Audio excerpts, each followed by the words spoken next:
मैंने जो भी बात सुनी और डॉक्टर जाकिर नाइक साहब ने पूरा किस्सा सुनाया कि किस तरह उन्होंने एक मुल्क के प्रेसिडेंट को बताया, हिदायत की बात समझाई, तो मैंने हमारे ये जो हिंदू भाई हैं उनकी बात भी सुनी। तो मैं डॉक्टर साहब कल सुबह पहला काम ये करूँगा कि मैं अपने मुल्क के जो वज़ीर आज़म पाकिस्तान हैं उनको मैं ख़त लिखूँगा कि कम से कम मेरे सूबे में या आइन में कुरान और सुन्ना के मुताबिक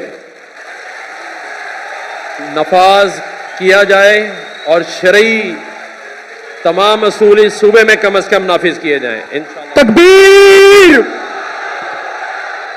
मैंने कहा मैं आपके खुशगुजार करूँ इंशाअल्लाह ताला, और आप दुआ फरमाइएगा कि अल्लाह ताला हम सभी को ये हिदायत दे। तकबीर, तकबीर, अल्लाहु अकबर, तकबीर, अल्लाहु अकबर। माशाअल्लाह, मैं गवर्नर साहब के साथ 4 दिनों से हूं। माशाअल्लाह, मर्द है माशाअल्लाह। और इतना समझ लिए तो गवर्नर साहब ने पब्लिक के सामने कहा इंशाअल्लाह खत भी लिखेंगे।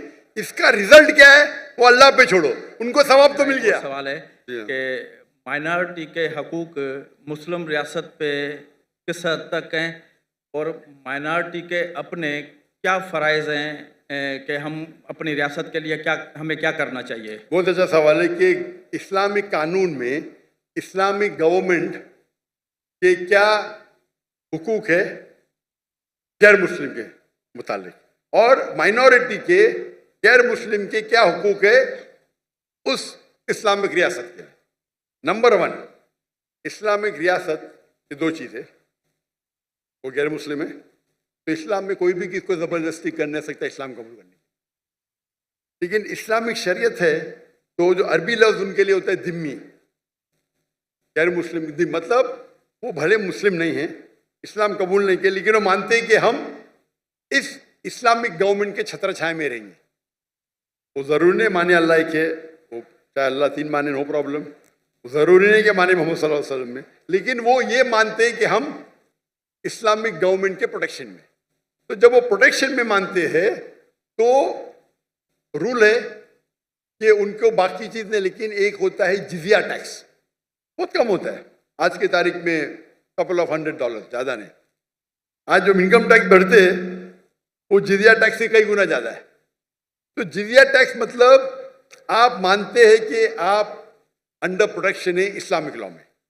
तो आप एक बार प्रोटेक्शन में आ गए तो कोई भी आपको परेशान करे तो वो इस्लामिक हुकुम, इस्लामिक गवर्नमेंट का ड्यूटी है कि आपको प्रोटेक्ट करे। अगर कोई भी आपके घर में चोरी करे तो उनकी ड्यूटी है उसको पकड़े, आपको कोई नुकसान करे तो उससे रोकना उनकी ड्यूटी है, चाहे मुस्लिम हो या गैर मुस्लिम। और मिसाल है हज़रत उमर रज़ियल्लाहु अन्हु की, जब वो खलीफा थे तो 10 मुसलमान एक यहूदी लड़की को मारते, कत्ल करते, 10 के 10 को पेनल्टी कत्ल।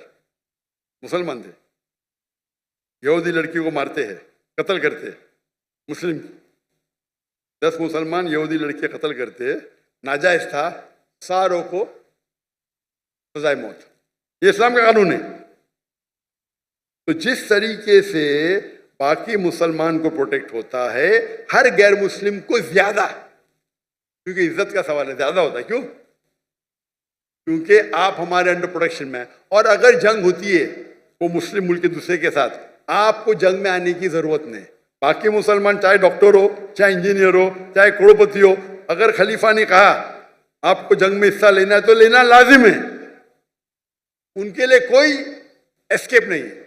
लेकिन गैर मुसलमान के लिए वो अपने घर पे सुकून से रह सकते, दे विल बी प्रोटेक्टेड। तो आप कंपेयर करो, आप इतना इनकम टैक्स देते आम शहर में, फिर भी प्रॉब्लम होता है। यहाँ जिजिया दो, मानो यू आर वेल। इसीलिए आप हिस्ट्री देखेंगे, सहाबा के दौर, खुलफा राशिदीन के दौर, गैर मुस्लिम चाहते थे, इनवाइट करते थे गैर मुस्लिम, यहाँ आके भाई हमारे राज्य को निकालो, आप आके रूल करो।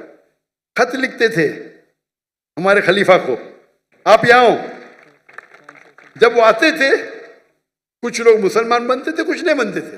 जो लोग मुसलमान नहीं बनते थे वो भी लेकिन सुकून की नींद सोते थे। तो इस्लाम जो स्प्रेड हुआ, ये हमेशा जो हिस्ट्री में बता तलवार तलवार, ठीक कुछ तलवार हुए, ऐसा नहीं कि नहीं हुए, लेकिन ये अक्सर जो फैला वो अमन के साथ फैला। हमारे ताजिर जाते थे, उनको दिन अच्छा लगा, मान लिए।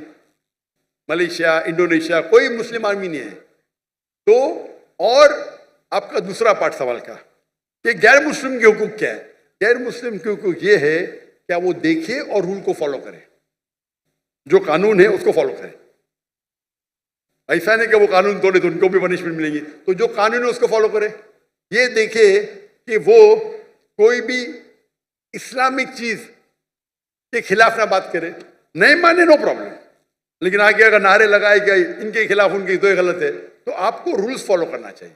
आप महफूज है, आप अपना ईमान रख सकते हैं, ईमान बदलने की जरूरत नहीं है। वो इस्लामिक गवर्नमेंट आपको प्रोटेक्ट करेंगी, आप समझे ना। तो मुझे पता है कि जब बांग्लादेश में लास्ट मंथ कुछ मुसलमान हिंदू टेम्पल को अटैक किए, और बांग्लादेश में मेरी बहुत फॉलोइंग है, तो इमीडिएटली मैंने मैसेज दिया कि हिंदू टेम्पल को अटैक करना गलत है। कोई भी प्लेस ऑफ वर्शिप, चाहे गुरुद्वारा हो, चाहे मंदिर हो, चाहे चर्च हो, चाहे यहूद का हो, अटैक नहीं कर सकते। अगर सिर्फ फितना या कुछ कर रहे तो अलग बात है, लेकिन आमतौर पे अगर कोई भी प्लेसेस ऑफ वर्शिप है वो इस्लामिक मुल्क में महफूज है, महफूज है। तो ये इस्लामिक कानून है, आप समझे ना। तो इन आप जितने भी रिलीजन देखेंगे, आप पास्ट में देखो क्रूसेडर्स ने क्या किए, कितने लोग का कत्ल किए। तो आप इस्लामिक देखेंगे, कुछ लोग अच्छे मुस्लिम नहीं थे, लाइक मोहम्मद बिन गजनवी, उनने काफी टेम्पल को लूटा, लेकिन मस्जिद को भी लूटा। वो लुटेरा था, मुस्लिम नहीं था, वो डाकू था, मुस्लिम नहीं था, आप समझे ना।